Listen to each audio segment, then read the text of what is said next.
Certo, vamos mergulhar direto nisso.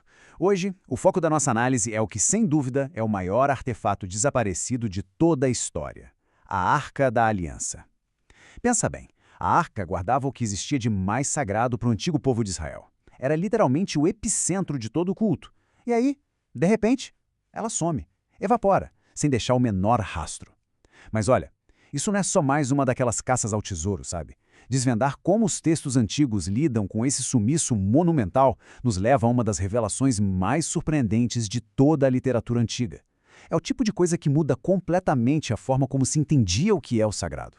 Para a gente conseguir dimensionar o tamanho desse mistério, precisamos voltar um pouco no tempo, lá para o ano 586 a.C. Tudo vira de cabeça para baixo quando os babilônios invadem Jerusalém. Eles destroem a cidade e aquele templo grandioso de Salomão é reduzido a escombros. Depois disso vem todo o período do exílio, que foi super doloroso.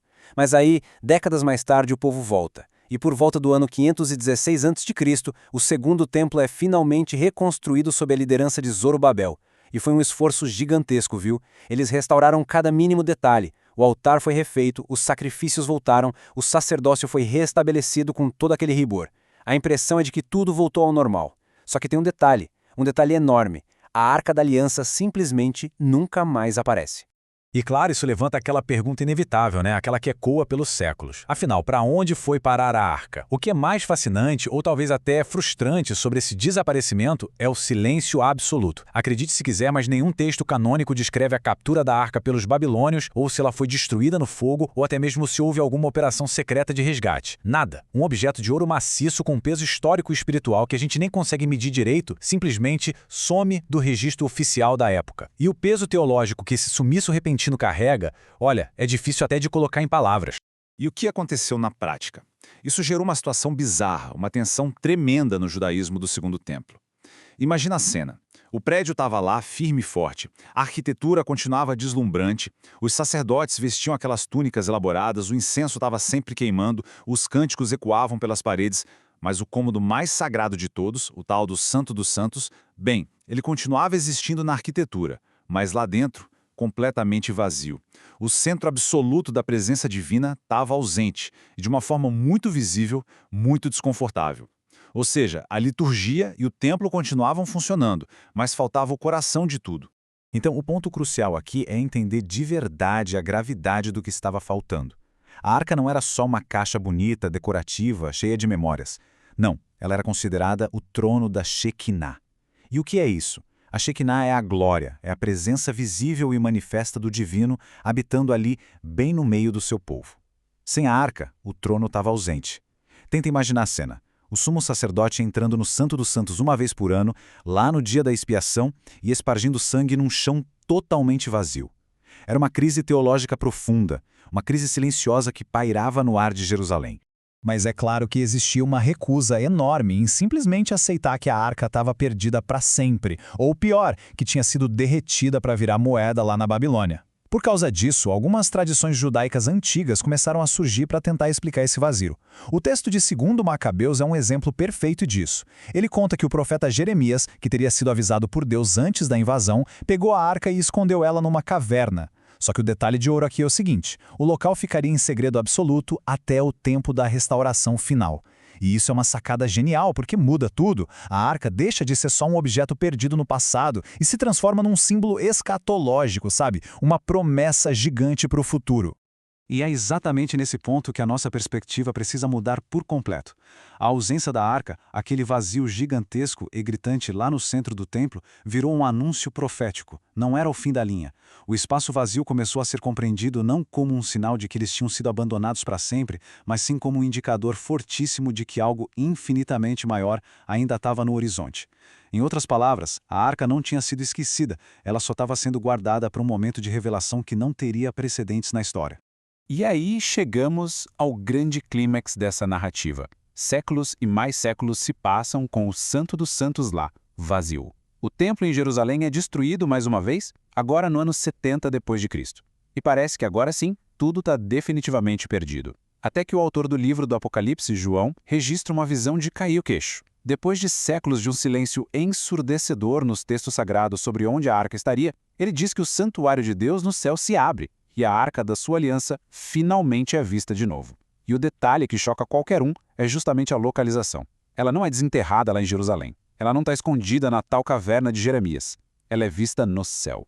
O que essa visão faz é redefinir as regras do jogo. Ela mostra que a verdadeira Arca da Aliança nunca pertenceu, de fato, àquele templo terrestre feito de pedra e madeira. O objeto físico, aquele que sumiu, era na verdade só uma sombra, uma cópia de uma realidade celestial absurdamente mais majestosa. O Apocalipse não está mostrando a Arca como se fosse uma grande descoberta arqueológica do tipo Indiana Jones, não. Ele mostra uma realidade espiritual, glorificada, direto diante do trono do próprio Deus. É uma mudança completa de paradigma sobre como a gente deve entender a presença divina.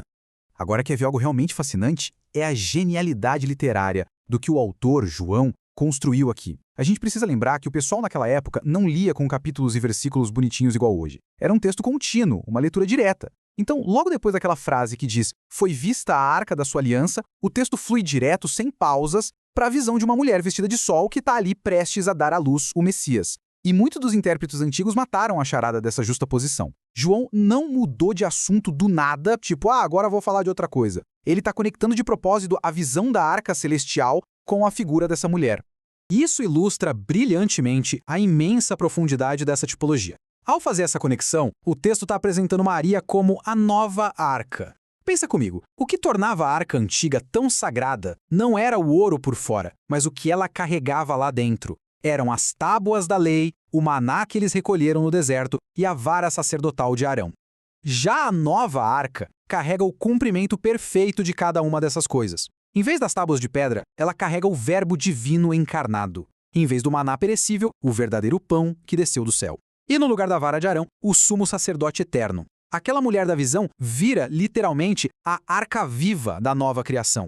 E para a gente ver que isso não é viagem, vamos avançar e observar como isso se desenrola não só em visões apocalípticas, mas lá nos relatos históricos dos evangelhos. O autor do livro de Lucas monta a história dele de um jeito todo especial para espelhar exatamente o transporte da arca lá do Antigo Testamento. Olha que paralelo incrível. No livro de 2 Samuel, quando o rei Davi vê a arca antiga chegando perto dele, ele sente um temor imenso e solta a seguinte frase: "Como virá a minha arca do Senhor?" E aí, no Evangelho de Lucas, quando Maria, já grávida do Messias, viaja até as montanhas para visitar Isabel, a reação de Isabel é de um assombro idêntico. Ela diz: "Donde me provém que venha visitar-me a mãe do meu Senhor?" É exatamente a mesma linguagem. A intenção clara aqui é mostrar que a presença divina está em movimento de novo, só que dessa vez não dentro de um baú de madeira.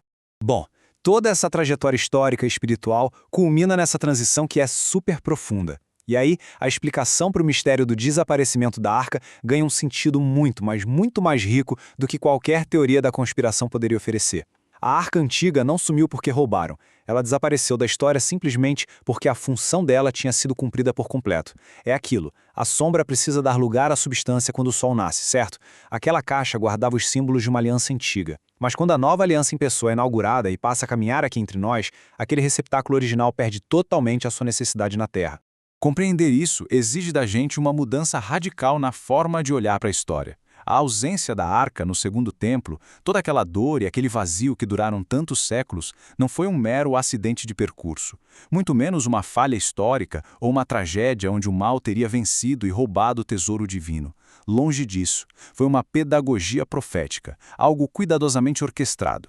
Era uma maneira de ensinar, na prática, que aquelas velhas estruturas físicas tinham um limite. Através daquela ausência material, estava havendo um processo de educação para que todos aguardassem uma presença infinitamente mais profunda e indestrutível. O que nos leva a essa reflexão final, que é de explodir a cabeça. A sala mais sagrada do mundo inteiro teve que ficar em silêncio e completamente vazia durante séculos. E aquele vazio, por mais doloroso que tenha sido, era na verdade o próprio preparo para Deus. A lição ali era fazer com que as pessoas desviassem os olhos daquelas caixas construídas por mãos humanas e começassem a olhar para o céu aberto.